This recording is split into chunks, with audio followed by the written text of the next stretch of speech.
শুরু করছি আজকের গল্প কুনাল মণ্ডলের লেখা মাঝরাতের বরযাত্রী। অনেক দিন আগের কথা, তখনও ভূষণদার বিয়ে হয়নি। জোয়ান বয়স, পাড়ার বন্ধু বান্ধবদের সাথে আম বাগানে আড্ডা মেরে আর নদীতে মাছ ধরেই দিন কেটে যায় ভূষণদার। মাঝে মধ্যে ভিনগাঁয়ে যাত্রাপালা দেখতে যায় বন্ধুরা মিলে।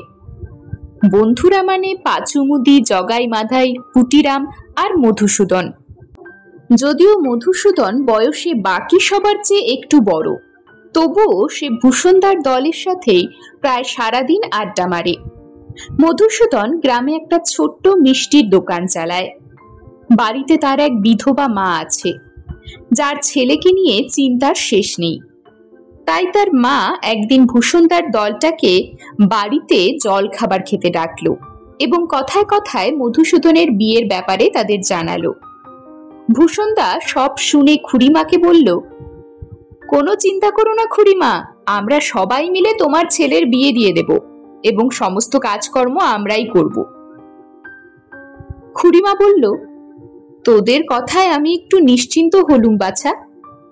মেয়ে আমার দেখাই আছে, রসুলপুরের হরিহর বাড়ুজ্যের বড় মেয়ে, নাম রাধা, যেমন রূপে তেমন গুণে। ভূষণদা বলল, বাহ, খুব ভালো কথা খুড়িমা, তুমি শিগগির বিয়ের কথা পাকা করে ফেলো, তারপর সমস্ত জোগাড় যন্ত্র আমরাই করব। এই বলে ভূষণদা ও অন্যান্যরা সেই দিন মধুসূদনের বাড়ি থেকে বিদায় নিল। আর খুড়িমাও পরের দিন রসুলপুর গিয়ে মধুসূদনের বিয়ের পাকা কথা এবং দিনক্ষণ স্থির করে আসলো। এরপর ভূষণদা ও তার দলবল বিয়ের জোগাড় যন্ত্র নিয়ে ব্যস্ত হয়ে পড়ল। অবশেষে বিয়ের দিন উপস্থিত হলো।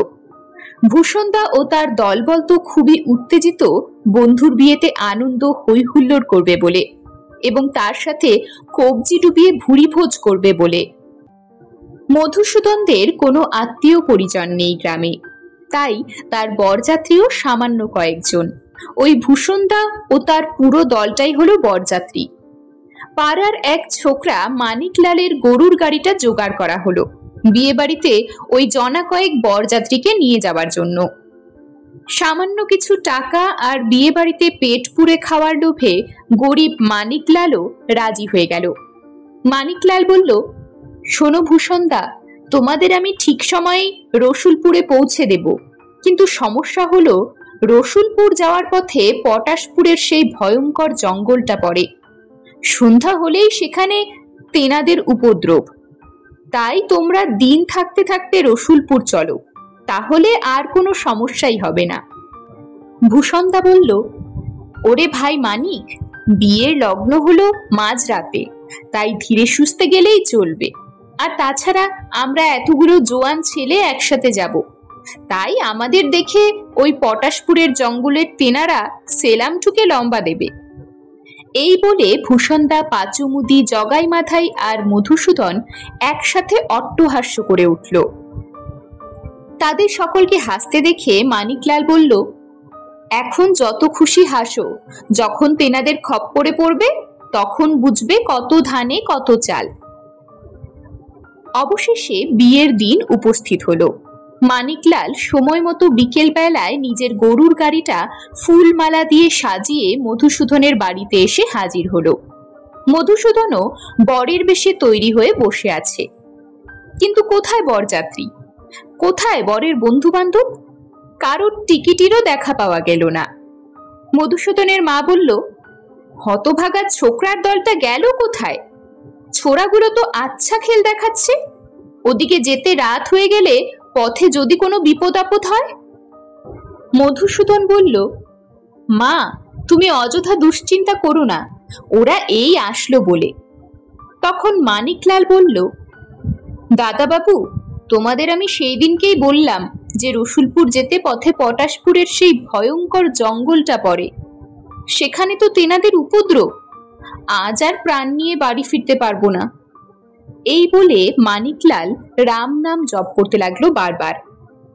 মধুসূদন ধমক দিয়ে উঠল মানিকলালকে। সে বলল, এই হতভাগা, আমার মা এমনিতেই দুশ্চিন্তা করছে, আর তুই ওনাকে আরো ভয় দেখাচ্ছিস। এই সমস্ত কথাবার্তা চলছিল। তার মাঝেই ভূষণদা, পাঁচুমুদি, পুটিরাম, জগাই আর মাধাই উপস্থিত হলো। তাদের দেখেই মধুসূদনের মা রেগে বলে উঠল, হতভাগার দল, তোদের কি কোনো কাণ্ডজ্ঞান নেই? কখন আসার কথা, আর কখন আসছিস তোরা? ভূষণদা বলল, আরে খুড়িমা, চটছেন কেন? মধুর বিয়ে বলে কথা, একটু তৈরি হয়ে তো বিয়ে বাড়ি যেতে হবে নাকি? আর তাছাড়া এইসব ধুতি পাঞ্জাবি পরা কি চারটিখানি কথা? এইসব পড়তে পড়তেই তো দেরি হয়ে গেল। মধুসূদন বলল, থাক, অনেক হয়েছে, আর কথা বাড়িয়ে লাভ নেই। ওহে মানিকলাল, চলো এবার, তাড়াতাড়ি আমাদের রসুলপুরে পৌঁছে দাও, অনেক দেরি হয়ে গেছে। এই বলে মধুসূদন আর বাকিরা তার মাকে বিদায় দিয়ে গরুর গাড়িতে উঠে রসুলপুরের উদ্দেশ্যে যাত্রা শুরু করলো। খুড়িমাও তাদের দুগ্গা দুগ্গা বলে বিদায় জানালো।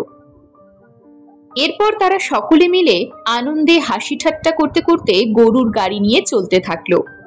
আকাশে চাঁদ তারার আলোতে আশেপাশের জায়গাটা বেশ সুন্দর লাগছে, সাথে জোনাকি পোকার মিটমিট আলো এবং মৃদুমন্দ বাতাস। পুরো পরিবেশটাই বেশ মনোরম হয়ে উঠেছে। কিন্তু কয়েক ঘন্টা পরেই চারিপাশের পরিবেশটা পাল্টে গেল। ঘন কালো মেঘে আকাশটা ঢেকে গেল, জোনাকির আলো আর দেখা গেল না, বাতাসটাও যেন একটু ভারী হয়ে গেল। এসব দেখে মানিকলালের মুখ গোমরা হয়ে গেল। তবুও সে বাকিদের কিছু বলল না এবং চুপচাপ গাড়ি চালাতে থাকলো।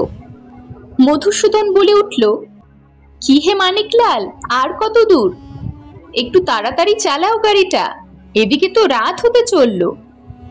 ভূষণদা ঠাট্টা করে বলে উঠল, ওহে মধু, এ হলো সম্ভবত ভৌতিক রাস্তা, তাই এর আদি অন্ত কিছুই নেই। এই কথা শুনে দলের বাকিরাও হেসে উঠল, কিন্তু মানিকলাল কারোর কথার কোনো উত্তর দিল না। সে নির্বিকার মুখে গরুর গাড়ি চালাতে থাকলো। আরো কিছুক্ষণ পর সবাই বসে বসে অধৈর্য হয়ে উঠল। ভূষণদা এবার মানিকলালকে জিজ্ঞাসা করলো যে আর কত দূর রসুলপুর। এবার মানিকলাল গাড়ি থামিয়ে ভীত কণ্ঠে বলল, বাবুরা, আপনারা ভয় পাবেন বলে আমি এতক্ষণ কিছু বলিনি, কিন্তু আমার মনে হচ্ছে আমরা একই পথে ঘুরপাক খাচ্ছি বারবার। এই কথা শুনে মধুসূদন বলে উঠল, হতভাগা, আফিম ঠাফিম খেয়ে গাড়ি চালাচ্ছিস নাকি? মানিকলাল বলল, বিশ্বাস করুন বাবু, এই একই রাস্তা আমরা অন্তত 4 বার পেরিয়েছি। আমার মনে হচ্ছে আমরা নির্ঘাত পটাশপুরের জঙ্গলে তেনাদের পাল্লায় পড়েছি। এসব নিশ্চয়ই তেনাদেরই কাজ। আজ আমাদের আর নিস্তার নেই। এই জন্যেই আপনাদের বারবার করে আমি বলেছিলাম, দিন থাকতে থাকতে পটাশপুরের জঙ্গল পার করে রসুলপুর পৌঁছতে হবে আমাদের, কিন্তু আপনারা আমার কথা শুনলেন না। এবার বুঝুন ঠেলা। মধুসূদন বলল, হতভাগা, তুই পথ ভুল করেছিস আর আমাদের ভুলভাল বলে ভয় দেখাচ্ছিস? মানিকলাল কাতর এবং ভীত কণ্ঠে বলল, দয়া করে আমার কথায় বিশ্বাস করুন বাবুরা, আমি মিছে কথা বলছি না। আমরা পটাশপুরের জঙ্গলের রাস্তায় এসে পড়েছি, আর এই তেনারা আমাদের পথে ঘুরিয়ে ঘুরিয়ে মারতে চাইছে। এবার ভূষণদা বলল, তাহলে আমাদের এবার কি করণীয় মানিকলাল?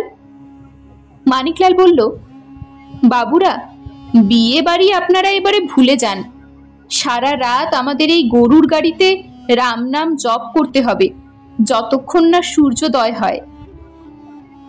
মধুসূদন বলল, সর্বনাশ করেছে, বিয়ে বলে কথা, শুধুমাত্র পৌঁছতে পারবো না বলে আমার হবু বউটা লগ্নভ্রষ্টা হবে? মানিকলাল বলল, আর কি উপায় বলুন? আজ সারা রাত ধরে গাড়ি চালালেও আমরা তেনাদের হাত থেকে বেঁচে রসুলপুর পৌঁছতে পারবো না।